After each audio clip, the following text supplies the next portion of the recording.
제2장 그리스도가 목회자에게 소중한 영혼을 맡기신 이후 이제 그리스도가 어떤 목적으로 그 귀한 영혼들을 목회자의 손에 맡기시는가를 살펴보겠습니다. 첫째, 그리스도를 영화롭게 하기 위해서입니다.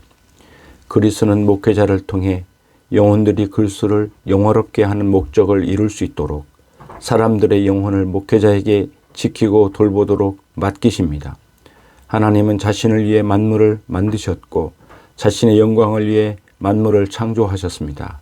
사람들의 영혼과 같이 하나님이 이 이력을 주신 피조물에게 있어서는 더더욱 그렇습니다. 영혼들이 다른 피조물에 나타난 하나님의 영광을 보는 우주의 눈이 되고 피조물에 드러난 영광을 인해 하나님께 찬양하며 영광 돌리는 우주의 입이 될 때 하나님은 그들을 통해 온 피조물 가운데서 영광을 받으십니다.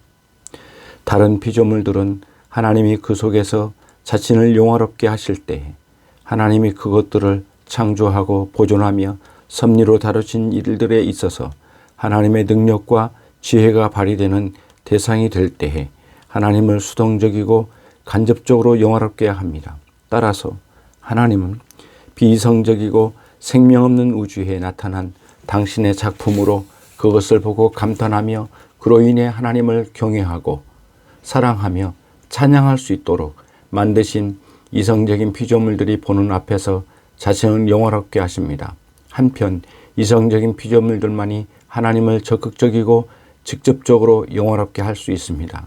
그러므로 그 밖에 다른 모든 피조물들은 말하자면 자기의 영광의 조공을 이성적인 존재에게 바쳐서 이성적인 존재의 손을 통해 창조주께 바쳐지게 하는 것입니다. 따라서 인간의 영혼은 만물의 위대한 목적인 하나님의 영광과 관련해서 그 낮은 피조세계의 다른 모든 피조물보다 월등히 중요한 존재입니다. 그런데 이 영혼들이 만물의 위대한 목적인 이 영광과 관련해서 목회자의 보호와 관리 아래 맡겨졌습니다. 그러므로 그리스도는 목회자에게 이 목적을 이룰 수 있는 적합한 방편들을 마련해 주셨습니다. 그리스도는 목회자에게 필요한 가르침을 모두 주셨습니다.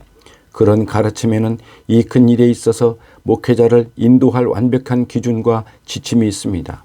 이 가르침은 목회자가 구체적으로 직분에 있어서 행해야 할 의무들, 그리스도가 목회자에게 맡겨두신 사명에 있어서 이런 의무들을 행하는 방식들을 규정해 놓았습니다. 또한 이 가르침은 목회자에게 맡겨진 영혼들을 가르쳐 그들이 창조주께 합당한 영광을 돌리는 자신들의 위대한 목적을 달성할 수 있도록 이끄는 데 필요한 모든 방편을 제공합니다. 그리고 이 가르침은 영혼들이 이런 가르침에 주의하여 따를 수 있도록 자극하고 권면하기 위한 모든 적합한 수단과 영혼들이 이 일을 좀 더 쉽고 효과적으로 다룰 수 있도록 도와주는 수단을 아울러 제공합니다. 두 번째, 영혼들이 영생을 얻게 하기 위해서입니다. 영혼들이 목회자의 보호와 관리 안에 맡겨진 것은 영혼들이 영원히 잃어버린 바 되지 않고 영생을 얻도록 하기 위함입니다.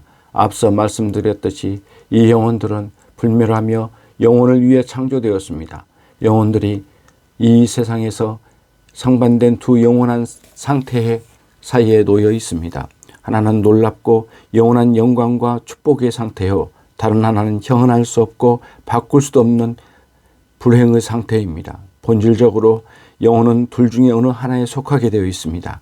영혼의 원죄와 부패로 인해서 영혼은 전적이고 완전한 멸망과 비참 속에 영혼이 멸망할 처지에 있습니다. 그러나 그리스도는 영혼의 무한한 가치를 아시고 영혼을 너무 불쌍히 여기시고 사랑하셔서 자신의 보혈로 영혼의 피할 길이 열어주시고 이토록 한없는 대가를 치르셔서 천국에서 영혼을 위해 형언치 못할 존귀와 완벽한 축복을 영원토록 확보하셨습니다. 바로 이런 방편을 통해 영혼들이 이와 같은 존귀와 축복을 얻을 기회를 갖게 됩니다. 그러나 그리스도의 구속이 영혼들에게 적용되기 전에는 영혼이 어떻게 될지 알 수 없는 것입니다. 구속이 적용되지 않으면 영혼은 실제 지옥으로 내려 던져집니다. 크고 돌이킬 수 없는 심판이 임하여 둘 가운데 어느 한쪽으로 결정되기 전까지는 아직 기회가 남아있는 유예 기간입니다. 그 동안에는 영혼들이 하나님의 은혜에서 벗어나지 않고 본래 처해 있는 저 한없이 두려운 멸망의 위험을 피하여 참으로 예수 그리스도께서 피로 사신 영생의 무한한 특권을 얻을 수 있도록 우리 자신과 다른 이들의 영혼을 위해 배려와 분별과 열심을 베풀며 주어진 방편들을 사용할 수 있는 여지가 있습니다. 이제 이 중대한 일이 있어서 영원한 불행을 피하고 영원한 영광을 얻는 이 위대한 목적을 위해 그리스도는 사람들의 소중한 영혼을 목회자의 손에 맡기셨습니다. 이는 영혼이 목회자를 통해 그리스도의 구속의 유익을 얻고 그리스도가 그토록 많은 고난을 받으시며 확보하신 것을 얻기 위해서입니다.